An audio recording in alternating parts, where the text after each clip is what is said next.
Ya, bismillahirrahmanirrahim. Sahabat Kordoba yang dimuliakan Allah Subhanahu wa taala.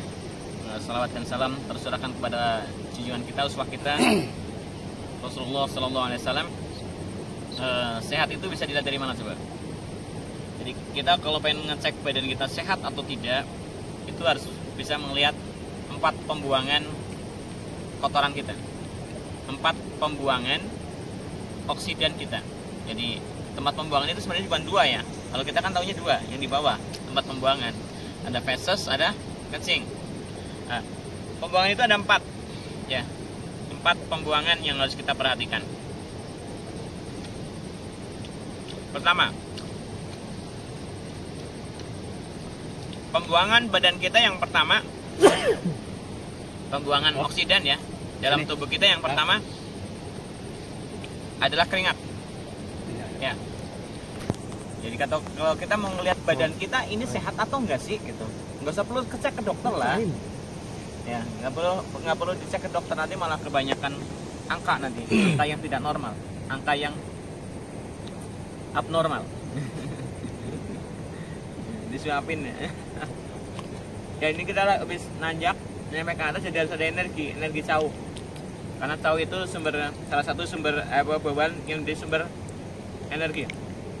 Cepat mengembalikan kelelahan. Tahu bahasa apa? Sunda. Bahasa Jawanya? Gedang. Pisang bahasa Melayu, bahasa Indonesia. Ya, satu, lihatlah keringat kita. Kalau keringat kita setiap hari itu bisa keluar kapan? Keluar ketika beraktivitas. Itu keluar keringat. Yang menandakan badan kita sehat. Nah, nanti ada yang keluar keringat ketika tidur. Itu juga sehat. Tapi ketika tidur berkeringat berlebih, itu tidak sehat. Ya, ketika tidur keringatnya berlebih, itu menandakan tidak sehat. Padahal tadi dikatakan keringat kita keluar atau tidak, kalau keluar berarti sehat. Tapi ketika keluar berlebih ketika tidur, itu tidak sehat. Coba kalau kita lihat keringat itu keluar atas dasar dingin atau hangat? Hangat. Nah, ketika sedang tidur, kondisi tidak bergerak kan, tapi bisa berkeringat berlebih, itu menandakan apa? Hangat, dingin atau panas? Panas. Kita kelebihan unsur panas dalam tubuh kita. Di titik mana? Di titik jantung. Karena kalau kita tidur yang bergerak cuma satu, jantung. Nah, jantung kita gerakannya berlebih, jantung kita energinya berlebih, makanya mendorong keringat keluar berlebih ketika tidur. Ya kalau keringatnya biasa nggak apa-apa, itu aman. Tapi kalau keringatnya berlebih menandakan kita bermasalah di area jantung. Ya. Kemudian kalau kita berkeringat misalnya beraktivitas tiap hari, nah itu tadi dikatakan kita normal. Ya. Tapi ketika kita sudah beraktivitas tiap hari tanpa nggak pernah berkeringat, itu sudah mulai abnormal, mulai tidak normal. Harus apa yang kita lakukan? Ya, tadi yang memicu keringat keluar itu karena panas. Ya, sumber panas dalam tubuh kita apa? Jantung.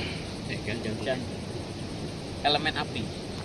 Ya, elemen api. Nah, maka tambahkan unsur api.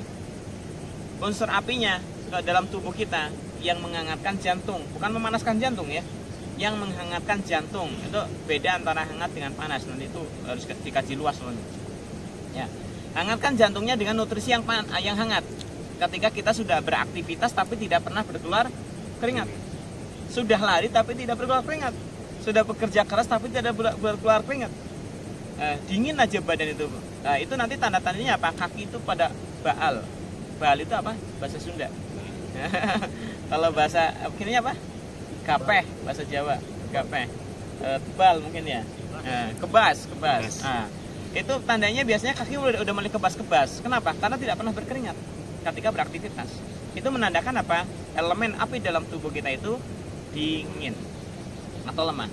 Tambahkan nutrisi untuk menghangatkan elemen apinya, yaitu organ jantungnya. Apa? Tambahkan omega 3. Itu paling gampang lah. Tambahkan omega 3 untuk mengangkat jantung. Lihat, ketika nanti sudah dimasukkan nutrisi omega 3, kita lakukan rutinitas olahraga misalnya untuk merangsang pengeluaran keringat. Ya, coba sambil lihat ke sana tuh biar nggak bosan. Enak ya. Keringat keluar itu sedang bukan membuang cairan, tapi dia sedang membuang oksigen yang ditumpukan di bawah apa?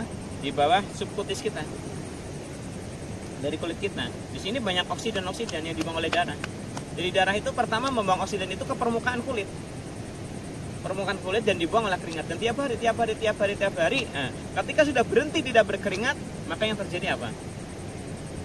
Kelembaban tidak stabil di dalam tubuh kita. Akhirnya apa? Feses tidak keluar. Karena energi terhambat, energi stagnan. Feses tidak keluar, dan pembuangan oksigen yang berikutnya setelah berkeringat adalah BAB.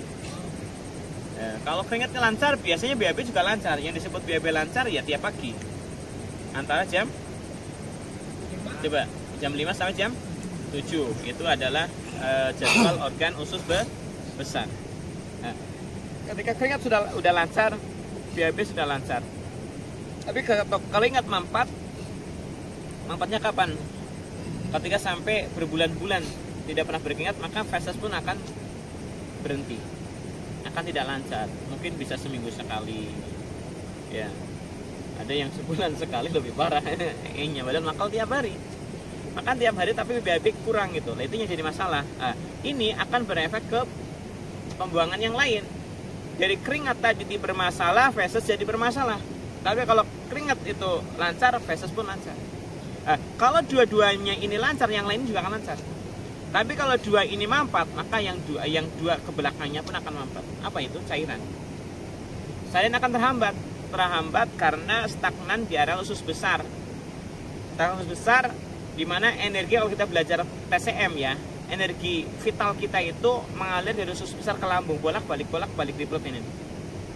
Makanya orang pernafasan itu, orang yang belajar pernafasan, tenaga dalam itu membangunnya di dalam perut, antara lambung dan usus besar, bolak-balik itu energi. Ketika usus besar sudah mampat, otomatis energi akan melemah. Energi tubuh kita akan melemah. Nanti masuk dalam sanjio berapa tuh? Sanjio tengah dan sanjio bawah itu akan melemah. Ketika sanjio bawah melemah, maka ginjal melemah, kantong kemih melemah, cairan menumpuk dalam tubuh, maka terjadi edem.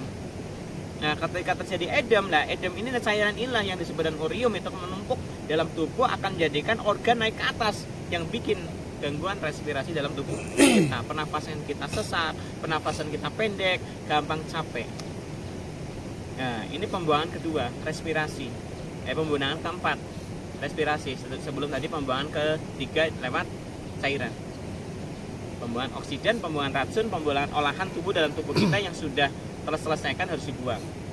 Yang terakhir yaitu pembuangan dengan lewat respirasi kita. Ketika yang keringat tadi mampet, feses mampet, kencing mampet, maka respirasi kita pun akan mampet. Yang paling bahaya ketika respirasi sudah mampet, yang terjadi adalah kegagalan fungsi hidup. Bukan kegagalan fungsi organ, tapi kegagalan fungsi hidup. Nah, ini harus jadi perhatian. Lihat badan kita sehat atau enggak, lihat keringat kita yang pertama. Barakallahu fiik. Assalamualaikum warahmatullahi wabarakatuh. Salam sehat dari Perdoman.